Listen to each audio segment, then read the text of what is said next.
오늘은 함께 하시는 하나님 두 번째 시간으로 요셉과 함께 하시는 하나님에 대해서 하나님의 말씀 잠시 묵상하도록 하겠습니다.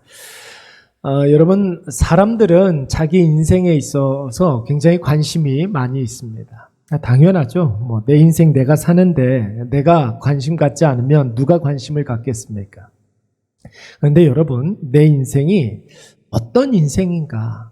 사람들이 이런 것에 관심을 갖기보다는 내가 뭐가 되어야 되는가? 내가 무엇이 되느냐? 이 부분에 대해서 많은 그런 좀 관심을 갖게 되는 것 같습니다. 그래서 사람들이 자꾸만 뭔가가 되려고 하지 않습니까?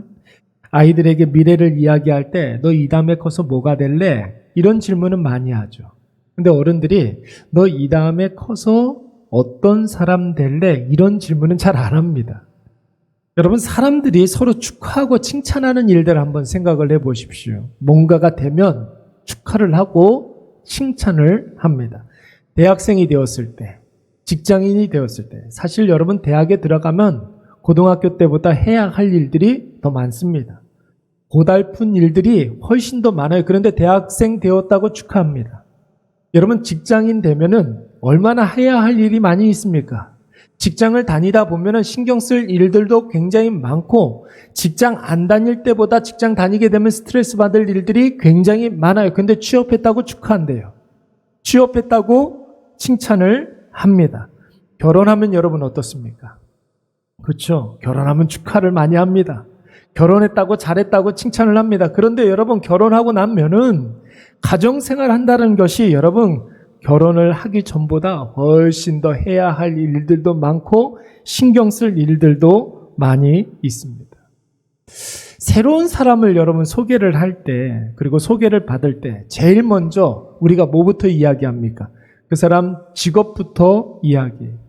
그가 뭐 하는 사람인지부터 이야기합니다. 그가 어떤 사람인지, 그가 왜 여기에 왔는지 사람들이 이 부분에 대해서는 별로 관심이 없어요. 여러분, 내가 사회적으로 뭔가, 내가 뭐 하는 사람인가, 내 직업이 무엇인가, 내 직장이 무엇인가, 여러분 사실 그것은 별로 그렇게 중요하지 않습니다. 왜냐하면 그 일 평생 할 게 아니기 때문에 그런 거예요. 내가 평생 그 직장 다니지 않을 것이기 때문에 그렇습니다. 그 자리에서 그 일을 평생 할 것이 아니기 때문에 여러분, 내가 지금 뭐를 하는 사람이냐 이건 별로 중요하지가 않아요. 전에 제가 알았던 어떤 분이 80세가 넘으신 분인데 옛날에 삼성 다니셨던 분이 계셔요. 삼성그룹에 다니셨던 분. 좀 어느 정도 위치까지 올라가신 것 같아요. 아직도 삼성. 내가 삼성의 임원으로 있었을 때, 내가 삼성의 임원으로 있었을 때 그 얘기만 해. 만나면 그 얘기만 합니다. 근데 제가 생각할 때에는 그분 지금 삼성 다니는 게 아닌데, 지금 뭐 하시는 일들이 그런 일들이 있는데 그 일에 대해서 이야기를 하면 모를 텐데 과거의 이야기만 계속 하시더라고요. 여러분, 중요한 것은 내가 지금 무엇을 하느냐, 내 직업이 무엇이냐 이게 중요한 게 아니죠. 내가 어떤 사람이냐 이게 중요한 거예요. 그 사람이 오늘 성실하면 여러분 그 성실함이 반드시 성과를 나타내게 돼 있는 거예요. 그 성실이 중요한 거예요. 내가 오늘 정직하면 그 정직이 일을 해요.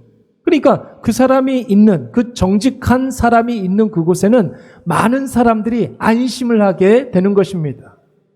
사람들이 성공한 인생, 형통한 인생 다들 살고 싶어 하는데 여러분, 진정한 형통이라는 게 무엇입니까? 뭐가 되느냐? 이게 여러분 형통이 아닙니다. 어떤 결과물을 내는 인생이냐? 여러분, 이런 인생이 형통한 인생이 아니라 어떤 태도로 살아가느냐? 그 사람의 자세, 그 사람의 마음가짐, 어떤 기준으로 살아가느냐? 여러분, 이게 중요한 것입니다. 여러분, 단언컨대 결과보다 과정이 중요한 것입니다. 뭐로 가도 서울만 가면 된다? 여러분, 이것은 예수를 믿는 사람들이 해야 할 생각이 아니에요. 여러분, 뭐로 갔는데 서울 가면 어떻게 되겠습니까? 서울에서 불행해지는 거예요. 바른 길을 갔는데, 바른 과정으로 갔는데 거기가 서울이 아니라 할지라도 괜찮은 것이죠.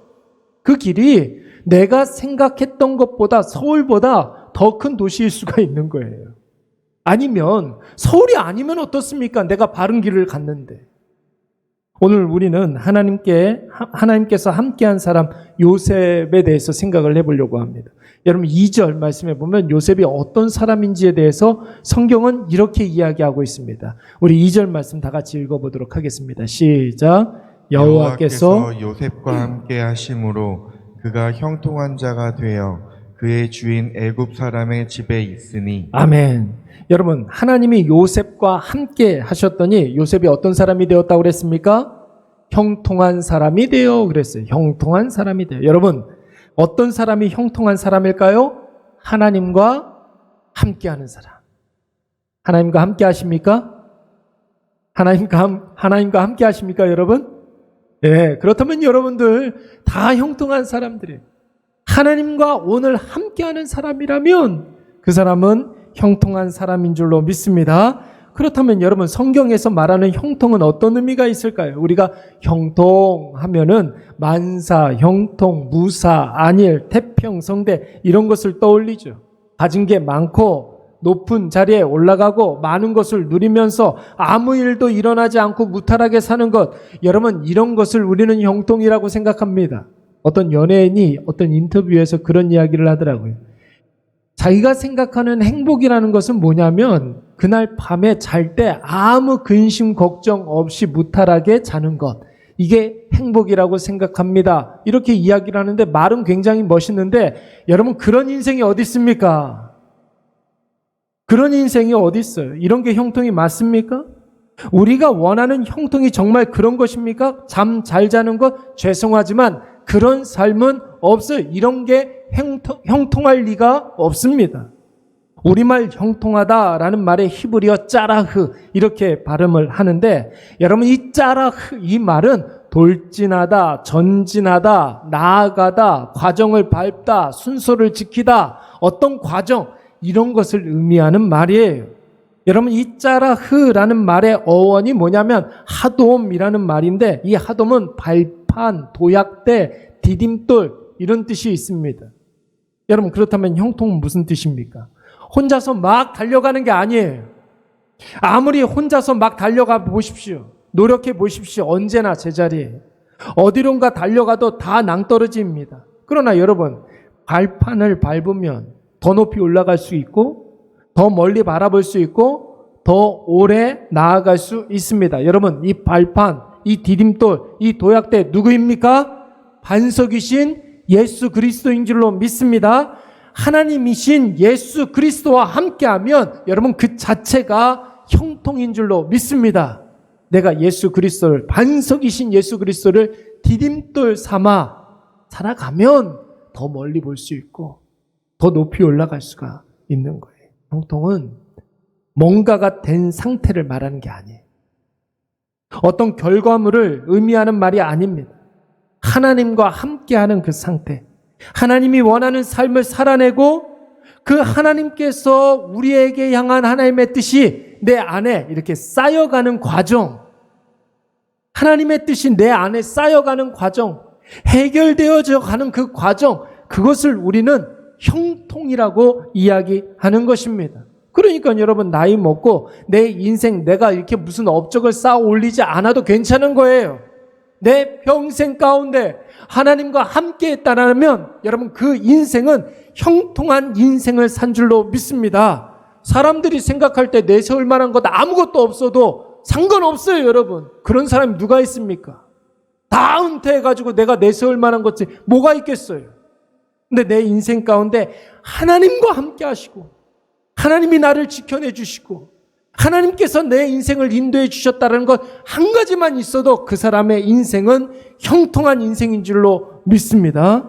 오늘 성경은 요셉을 어떻게 소개하고 있습니까? 요셉 형통한 사람이라는 거예요. 하나님과 함께 하셨기 때문에. 아니 요셉이 하나님이 나와 함께 하신다는 사실을 늘 인식했기 때문에. 그래서 하나님 앞에 하나님의 뜻대로 행했기 때문에 어디에 있든지 무엇을 하든지 나로 존재하지 아니하고 함께 하시는 하나님의 자녀로 존재했기 때문에 여러분 요셉은 형통한 사람이었던 것입니다. 여러분 요셉의 신분 상관이 있습니까? 없습니까? 상관없어요. 요셉의 처지 상관이 있습니까? 없습니까? 요셉의 처지가 어떻다 할지라도 전혀 문제될 것이 없습니다.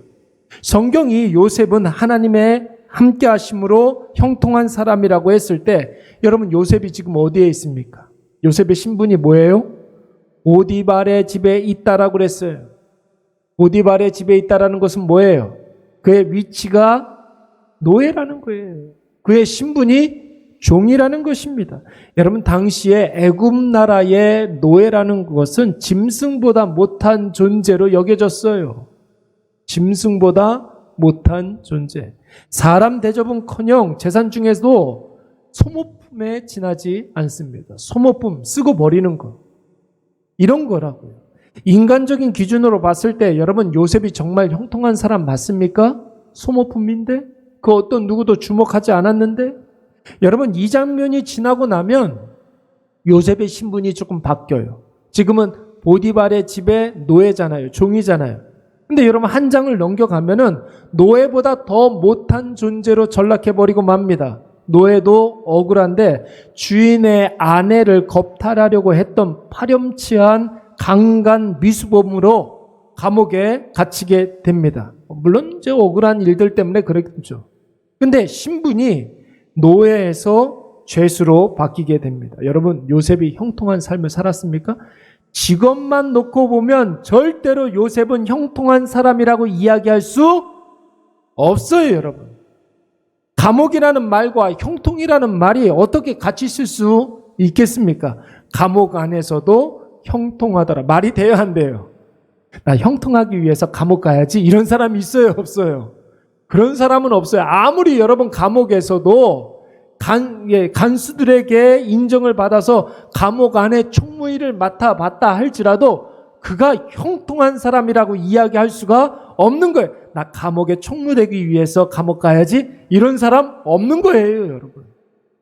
그런데도 성경은 감옥 속에서도 하나님이 요셉과 함께 하심으로 그가 범사에 형통했다고 했습니다.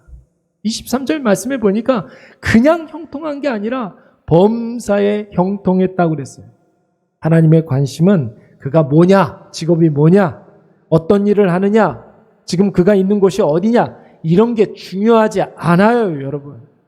그가 누구와 함께 있느냐, 그래서 어떤 목표를 갖고 살아가고 있느냐, 어떤 방향으로 살아가고 있느냐, 그가 어떤 과정, 어떤 자세, 어떤 태도, 어떤 기준으로 지금 살아가고 있느냐, 하나님께서 보시는 것은 그걸 보시는 거예요. 그걸 보시는 거예요. 여러분, 이런 말 들어본 적 있습니까? 스펙보다 뭐가 더 중요하다? 스토리가 더 중요하다. 내 스펙보다, 내가 가지고 있는 인간적인 조건보다 그 사람이 살아왔던 과정, 스토리가 더 중요하다는 것입니다. 여러분 요즘 젊은 사람들이 취업하기 위해서 스펙 쌓으려고 굉장히 노력 많이 하잖아요. 그러다 보니까 여러분 요즘 젊은 사람들, 청년들이 하는 일들이 거의 다 똑같아요. 학점 관리하고 영어 공부하고 자원봉사하고 인턴십하고 알바하고. 여러분 기업에서 요구하는 스펙들이 거의 다 비슷하기 때문에 거기에 맞춰서 청년들이 그렇게 살아가고 있어요. 거의 다 똑같아요. 그래서 각 기업의 인사 담당자들이 하는 말이 뭐냐면 입사 지원서, 그러니까 이력서를 이렇게 보면은 거의 다 똑같다는 거예요. 거의 다 똑같다는 거예요. 그 똑같은 사람들 중에 여러분 누군가는 불러서 면접을 봐야 되잖아요. 그렇잖아요. 그래서 중요하게 생각하는 게 자소서예요. 자소서가 뭐예요? 자기소개서. 그 자기소개서를 중요하게 생각한다라는 것입니다. 그 사람이 어떤 과정으로, 성장 과정에서 어떤 과정을 거치면서 자라왔는지, 그 사람의 스펙 속에 어떤 스토리가 있는지 그거를 본다고 합니다. 삶의 자세, 삶의 태도, 삶의 기준을 보면 앞으로 이 사람이 어떻게 될지가 보이기 때문에 그런 것이. 세상 사람들도 이렇게 해봐도 안 되고 저렇게 해봐도 안 되니까 이제는 하나님의 방법을 쓰는 거예요. 성경에 사람을 보는 원리가 바로 그거 아닙니까? 그 사람의 살아왔던 과정을 보는 거예요. 살아왔던 과정. 그래서 여러분들 사업하시는 분들 중에 누군가 이렇게 지원을 이렇게 뽑아야 되는 그런 상황들이 이렇게 보면은 그 사람 살아왔던 과정을 한번 이렇게 한번 물어보시기 바랍니다. 겉모습이 지금의 오늘의 우리의 모습은 과거의 시간들 가운데 축적된 나의 모습들의 결과물 아니겠습니까? 과정 속에 진짜가 있는 거예요, 여러분. 하나님의 뜻은 결과물에 있지 않습니다. 과정에 있어요. 하나님의 뜻은. 그 사람이 세운 업적으로 하나님이 그 사람을 판단하지 않아요. 업적 없어도 그 사람이 하나님 앞에 겸손했냐? 하나님 앞에 온유했냐? 온유가 뭐라고 그랬죠? 쓰임받는 거라고 그랬어요. 안심하고 쓰임받는 것. 잘 다루어지는 것이 온유라고 했습니다. 그 사람이 인생 가운데 그동안 충성된 인생을 살았느냐? 말씀에 순종하며 살았느냐? 하나님의 앞에 서원하고 약속했던 것들을 잘 지키며 살았느냐? 신실했느냐? 이것으로 판단되는 것입니다. 자, 그러면 여러분, 하나님과 함께하는 삶 무엇일까요? 성도의 형통함, 우리 두 가지로 묵상하게 될 터인데, 첫 번째는 무엇이냐면 하나님의 뜻을 이루는 삶이에요. 하나님의 뜻을 이루는 삶. 여러분, 창세기 전체에서 요셉이 왜 중요합니까? 여러분, 창세기 말씀에서 가장 중요한 것은 무엇이냐면 아브라함에게 하나님께서 하셨던 언약의 약속이 굉장히 중요합니다. 하나님이 아브라함에게 무엇을 약속하셨습니까? 땅을 주겠다, 자손을 주겠다, 그리고 너는 복의 근원이 될 것이다. 이렇게 말씀하셨단 말이에요. 여러분, 아브라함에게 약속하셨던 땅, 자손, 복, 이것들이 요셉 때에 와가지고 완전히 구체화되는 것입니다. 요셉의 말씀에서 중요한 변곡점이 되기 때문에 여러분, 요셉이 중요한 거예요. 하나님이 아브라함에게 무엇을 약속하셨다고 그랬습니까? 창세기 12장 말씀해 보니까 너 복의 근원이 되게 하시겠다고 그랬어요. 그것을 창세기 15장에서는 좀 이렇게 확장해서 말씀하시기를 너의 후손이 이방의 객이 되었다가 4대 만에 다시 돌아오게 될 터인데 그 일로 말미암아 하나님의 언약이 이루어진다라고 말씀하고 있는 거예요. 너의 후손이 이방의 객이 되었다가 4대 만에 돌아올 터인데 그 일로 말미암아 하나님의 언약이 이루어지겠다. 우리 다 같이 창세기 15장 13절 16절 말씀 우리 다 같이 한번 읽어보도록 하겠습니다. 여호와께서 시작. 여호와께서 아브라함에게 이르시되 너는 반드시 알라 내 자손이 이방에서 객이 되어 그들을 섬기겠고 그들은 400년 동안 내 자손을 괴롭히니. 여러분 13절 말씀해 보니까 너의 자손들이 이방에서 객이 되어서 그를 섬기겠다고 그랬어요. 그리고 400년 동안 내 자손을 괴롭히리니 이렇게 말씀하고 있습니다. 그리고 16절 말씀 시작. 내 자손은 4대 만에 이 땅으로 돌아오리니 이는 아모리 족속의 죄악이 아직 가득 차지 아니함이니라 하시더라. 여러분 한번 보세요. 13절 말씀에 나오는 이방은 어디를 말하는 것입니까? 애굽을 말하는 거거든요. 지금 애굽 땅에서 400년 동안 종살이를 할 것이다. 이 메시지를, 이 예언을 지금 누구한테 하고 있는 거예요? 아브라함에게 하고 있는 거예요. 그런데 400년 동안 종살이 하다가 16절 말씀에 보니까 이방의 객이 되어서 괴롭힘을 받는 사건 하다가 4대 만에 이 땅에 돌아온다라는 말. 여러분 이것은 뭘 말하는 것입니까? 이스라엘 역사상 가장 중요한 출애굽 사건을 이야기하는 것입니다. 여러분 이 거대한 하나님의 언약 프로젝트에 가장 중요하게 쓰임받은 사람 두 사람 누구입니까? 시작은 누구로부터 시작되었어요? 요셉으로부터 시작됐잖아요. 요셉이 애굽으로 제일 먼저 내려갔잖아요. 마무리는 누구로 마무리되었습니까? 모세로 말미암아 마무리가 된 거예요. 여러분 요셉이 형들에 의해서 애굽으로 팔려가고 종살이하다가 감옥살이하다가 애굽의 총리가 되면서 하나님의 가나안 땅에 있었던 야곱의 온 가족이 애굽으로 내려오게 됩니다. 기근과 흉년을 맞이했어요.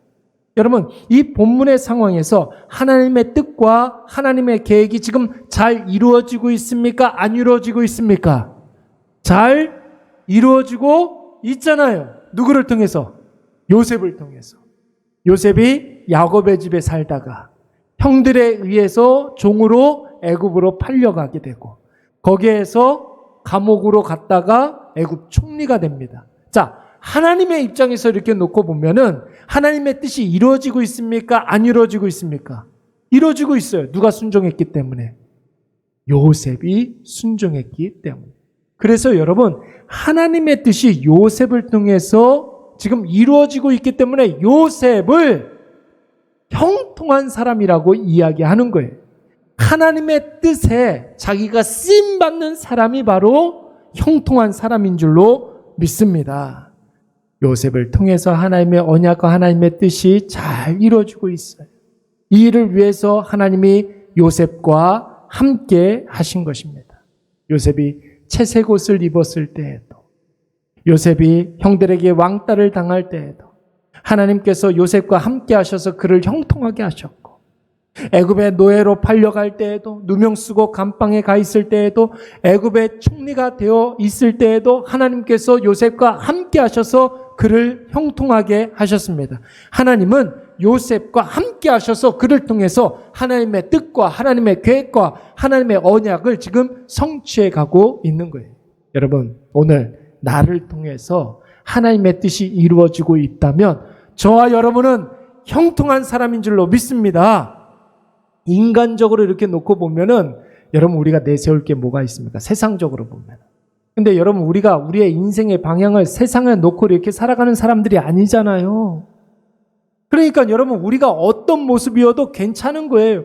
우리의 인생의 방향이 하나님께 향하여 있는 사람들 아닙니까? 하나님께 대하여 형통하면 형통한 사람 아닙니까? 결국 심판 때 누가 우리를 심판해요? 하나님께서 심판하시기 때문에 그런 거예요. 여러분, 나오미 한번 생각을 해보세요. 나오미. 성경에서 나오미가 했던 일이 뭐가 있습니까? 어떤 큰 공을 세웠습니까? 이 나오미가 어떤 전쟁에 나가서 승리했습니까? 그런 게 아니에요. 룻기서에 나오는 나오미가 했던 일은 뭐냐면 우리하고 똑같아요. 베들레헴에 살다가 기근과 흉년을 만나가지고 이민 갔어요. 좀 먹고 살 만한 곳으로 모압 땅으로 이민을 갔어요. 근데 그 모압 땅에서 자기 남편 죽었어요. 두 아들도 죽었어요. 이 모압에서도 살지 못하겠다 생각해서 죽을 거면 고향 가서 죽자 하고 다시 베들레헴으로 돌아오게 됩니다. 그때 두 명의 며느리 중에 한 며느리가 따라오게 된 거예요. 고향 땅에 와가지고 이 며느리 보아스라는 어떤 사람하고 결혼해가지고 아들 낳았다. 이게 여러분 룻기서의 전부예요. 특별한 게 뭐가 있습니까?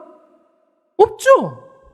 아무것도 아니에요. 여러분, 나오미와 룻의 이야기를 성경이 이렇게까지 그런데도 자세하게 설명하는 이유가 무엇입니까? 이들을 통해서 누가 나오는 거예요? 다윗이 나오잖아요. 다윗의 이야기를 하기 위해서 나오미와 룻의 이야기를 하는 거예요. 여러분, 다윗 이야기하면서 누가 또 선포됩니까? 다윗의 자손으로 오시는 분. 예수 그리스도가 선포되고 있는 것 아닙니까?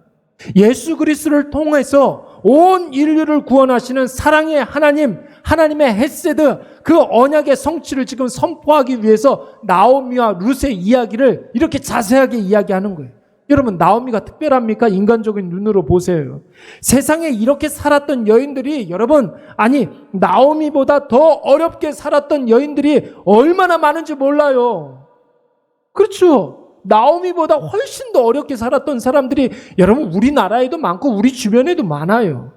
지금 나오미와 룻을 통해서 하나님의 뜻이 어떻게 성취되고 있는지를 보여주고 있는 거예요. 하나님의 계획과 하나님의 언약이 성취되고 있다는 것을 보여주고 있는 거예요. 그러니까 여러분, 나오미와 룻은 하나님이 함께한 사람들이었고 나오미와 룻은 형통한 사람인 줄로 믿습니다. 그렇다면 여러분, 나의 삶의 형통은 무엇입니까? 나를 통해서 지금 하나님의 약속이 이루어지고 있습니까? 있어요? 나를 통해서 하나님의 약속이 이루어지고 있느냐? 나를 통해서 하나님의 뜻이 성취되고 있느냐? 나를 통해서 지금 죽은 영혼이 살아나고 있느냐? 여러분, 이것에 예스 할 수 있는 사람, 아멘 할 수 있는 사람은 참된 형통을 누리고 있는 사람인 줄로 믿습니다. 이레교회가 이 구례동에 세워진 지 벌써 4년이 되어가고 있습니다. 누가 세웠습니까? 제가 세우지 않았어요. 저는요, 저를 아시는 분들, 저의 전에 있었던 교회에서 저를 아셨던 분들은 아시겠지만 이 이레교회를 세우기 위해서 했던 일이 아무것도 없어요. 제가 진짜 아무것도 없어요. 정말 솔직히 하나님께서 세워주셨어요. 이레교회는 처음부터 끝까지 하나님께서 하신 교회예요. 그리고 여러분, 우리가 이 이레교회 안에서 예배를 드리고 있어요. 예배를 드리고 있어요. 누가 보내주셨습니까? 우리 이레 가족이 된 거 누구의 뜻이에요? 하나님의 뜻이에요. 하나님의 뜻. 하나님은 주님의 몸된 교회를 통해서, 이 교회를 통해서 불신자에게 복음을 전하고, 그리고 신앙에 연약함이 있는 사람들에게 복음으로 잘 돌봐주고 대적자들에게 복음을 증명하시기를 원하시는 거예요. 참 신기해요. 일주일 중에 이렇게 문을 이렇게 열어놓고 있으면 난생 처음 본 사람들을 여러분 만나게 돼. 그게 우리 교회 복이에요, 복.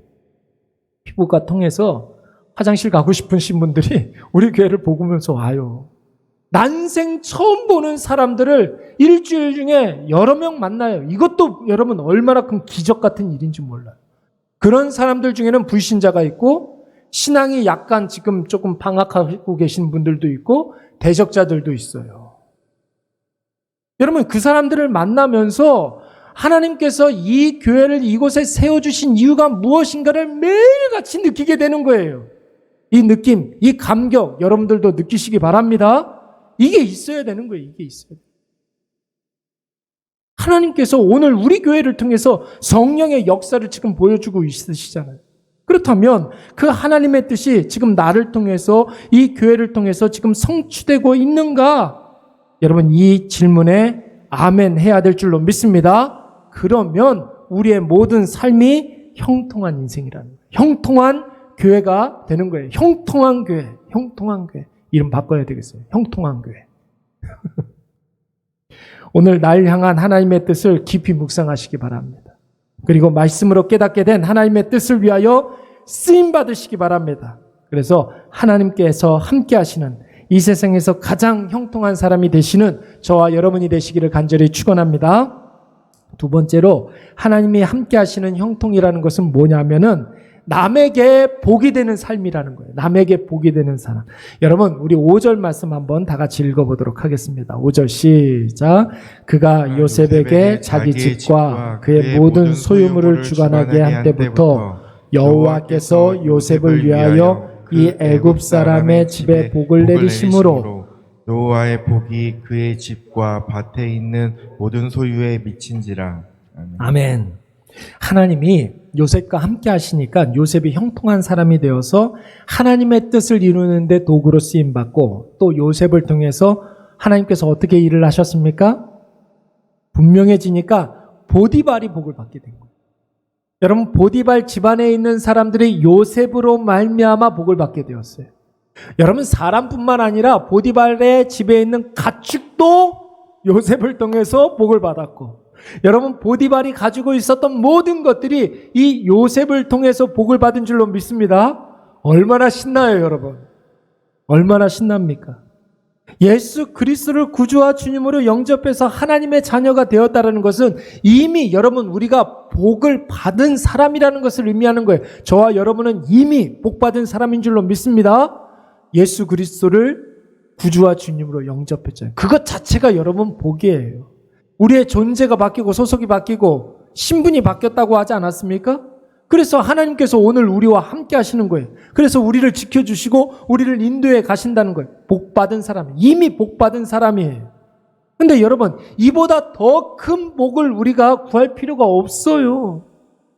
더 큰 복이 필요가 없습니다. 우리는 복 그 자체예요. 그래서 여러분 우리가 있는 그 곳을 어디에 있든지 그곳이 복된 사람이 있으니까 여러분 이곳이 복된 곳이 되어야 할 줄로 믿습니다. 복받은 사람이 있는 곳이 복된 곳 아닙니까? 그렇죠? 이름 바꿔야겠네요. 복된 교회로. 복된 교회는 많이 있는 것 같은데 주일마다 이름이 바뀌어야겠네. 그렇습니다. 여러분 우리가 하는 모든 일들 복된 사람이 하는 모든 일들은 뭐예요? 복된 일이죠.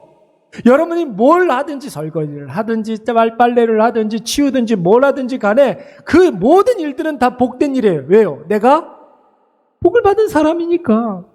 여러분 창세기 12장에 나오는 하나님이 아브라함에게 약속하신 복, 땅 준다, 자손 준다 이렇게 말씀하셨지만 핵심은 뭐냐면 너는 복이 될지라 이거예요.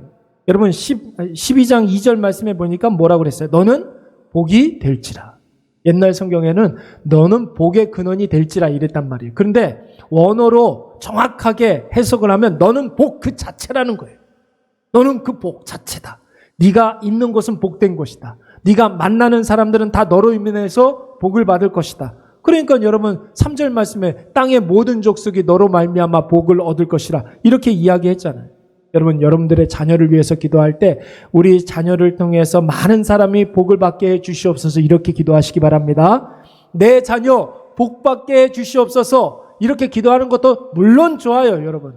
그런데 여러분 그 기도보다 더 복된 기도는 내 자녀로 말미암아 다른 많은 사람들이 복을 받게 해 주시옵소서 기도하시면 내 자녀도 복 받고 내 자녀 주변에 복 받은 사람들 추성이라는 거예요. 여러분 얼마나 좋습니까?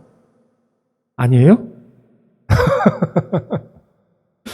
여러분 하나님이 함께하는 사람, 하나님 앞에서 형통한 사람, 내가 있는 곳을 복된 곳으로 만들고 내가 하는 일을 복된 일로 만들고 내가 만나는 사람들에게 복이 되는 사람이 여러분 바로 형통한 사람인 줄로 믿습니다. 나의 비전, 나의 꿈, 나의 계획, 누군가가 나를 통해서 복 받는 것이 되어야 우리가 형통한 사람이 되는 거라고요. 여러분 2부 예배 찬양대 우리가 모집하고 있는데 얼마 전에 우리 교회 어떤 등록하신 분이 몇 달 전에 등록하신 분이 저한테 그런 이야기를 했어요. 목사님, 저도 미약하지만 제가 도울 수 있는 일이 있었으면 좋겠습니다. 저는 지휘를 전공했습니다. 그러더라고요. 근데 여러분 때마침 제가 봉헌 찬양 할 수 있는 그 좀 이렇게 북박이 찬양대가 좀 있었으면 좋겠습니다. 그렇게 기도하고 있는 터에 등록하신 분이 자기가 지휘를 전공했는데 저도 이 교회를 위해서 뭔가 이렇게 좀 보탬이 되었으면 좋겠습니다. 이렇게 이야기하는 거예요. 누가 보내주셨어요? 누가 하시는 일이에요? 하나님이 하시는 일이잖아요. 그래서 제가 찬양대를 좀 맡아달라고 부탁을 드렸어요. 몇 명 되지는 않을 거예요. 근데 이렇게 시작을 했으면 좋겠습니다. 그랬더니 그분이 하는 말이 어떤 말을 하냐면은 제가 이 일을 하게 되면 주님의 교회를 세워가는데 보탬이 되겠습니까? 여러분, 제가 이 일을 통해서 성도들이 은혜 받는 일에 도움이 되겠습니까? 그렇게 질문을 하는 거예요. 나로 인해서 교회가 복을 받고 나로 인해서 성도들이 복을 받을 수 있겠습니까? 그런 질문을 해요. 여러분 그 헌신을 통해서 예배에 생동감이 있어지고 성도들이 은혜를 받는다면 여러분 이분 형통한 사람 아니겠습니까? 이미 이 사람을 통해서 형통이 그 가정에 교회에 임하게 되는 줄로 믿습니다. 우리 교회가 협력하는 선교지가 몇 군데인지 아세요? 5군데. 우리가 협력하는 선교지가. 근데 협력하는 그런 선교지라 할지라도 적은 금액이 이렇게 우리가 협력하는 게 아니에요. 매달 15만 원씩 우리가 보내드리고 있거든요. 선교사님들이 저한테 그런 이야기를 해요. 경험이 많은 선교사님도 그리고 경험이 없는 선교사님도 일반적인 경우에 이렇게 봤을 때 이렇게 작은 교회에서 어떻게 5명을 협력할 수 있습니까? 그리고 보통 큰 교회들도 한 10만 원, 5만 원 이렇게밖에 안 하는데 어떻게 이렇게 많은 금액을 할 수 있습니까? 저한테 물어봅니다. 뿐만 아니라 우리는 선교지가 5군데가 뿐만 아니라 후원하는 아이들도 4명이나 된단 말이에요. 여러분 지난주에 컴패션에 소속되어 있던 어떤 목사님이 저한테 와가지고 어떻게 이런 생각을 할 수가 있느냐고 저한테 물어봤습니다. 그래서 제가 대답하기를 그렇게 대답했어요. 우리 교회 복된 교회여서 그런 거라고. 하나님께서 우리 교회에 복을 많이 주셔가지고 그 복을 우리 교회를 통해서 이렇게 흘려보내는 일들이 있기 때문에 그런 거라고. 여러분 우리의 마음에 하나님께서 형통을 허락해 주시면 우리와 함께하는 선교지에도 복이 임하게 될 줄로 믿습니다. 우리 이레교회가 후원하는 그 컴패션의 4명의 아이들에게도 복이 임하게 되는 줄로 믿습니다. 사랑하는 여러분, 그 자리에만 있어도 같이만 있어도 힘이 되는 그런 사람들이 있어요. 얼굴 이렇게 보고 있으면 그 사람 때문에 안심이 되고 그 사람이 오늘 예배 시간에 이렇게 나와 있는 것만으로도 큰 위로가 되고 그리고 능력이 되는 그런 사람들이 있어요. 아무것도 안 하는데, 그냥 함께만 있는데, 아무것도 안 하는데, 그냥 같이만 있는데도 위로가 되고 마음이 놓이고 안심이 되는 사람들이 있습니다. 여러분, 그 사람 형통한 사람이에요. 형통한 사람. 하나님께서 함께 하시니까 이런 놀라운 역사가 일어나게 되는 거예요. 여러분, 우리는 복받은 사람인 줄로 믿습니다. 이미 복받은 사람들이에요. 우리가 있는 곳을 복되게 하시기 바랍니다. 우리가 하는 모든 일이 누군가에게 복이 되어야 할 줄로 믿습니다. 말씀을 맺겠습니다. 하나님이 함께 하시는 사람은 어떤 사람이라고요? 형통한 사람. 무엇이 형통한 사람입니까? 뭔가가 되는 인생, 많은 것을 누리는 인생, 거칠 것이 없는 인생, 이런 인생이 형통한 인생이 아니에요. 오히려 뭔가가 됐다 하는 순간 넘어지게 됩니다. 여러분, 형통은 결과가 아닙니다. 과정이에요. 하나님과 함께하는 모든 일이 다 형통인 줄로 믿습니다. 함께 하시는 하나님을 느끼고 나를 지켜주시는 하나님을 확신하며 나를 인도하시는 하나님에 대해서 순종하면서 우리가 형통을 누리게 되는 것이죠. 첫째, 하나님의 뜻을 이루는데 쓰임 받는 인생, 형통한 사람. 하나님의 계획에 여러분 쓰임 받으시기 바랍니다. 두 번째, 내가 만나는 모든 사람들을 복되게 하는 사람. 그 사람이 바로 형통한 인생입니다. 오늘 이것을 꼭 기억하셔서 나를 통해서 하나님의 언약이 성취되고 나를 통해서 죽었던 생명들이 다시 사는 놀라운 역사가 우리 삶에 풍성하게 임하시기를 간절히 축원합니다. 우리 찬양 한 곡 부르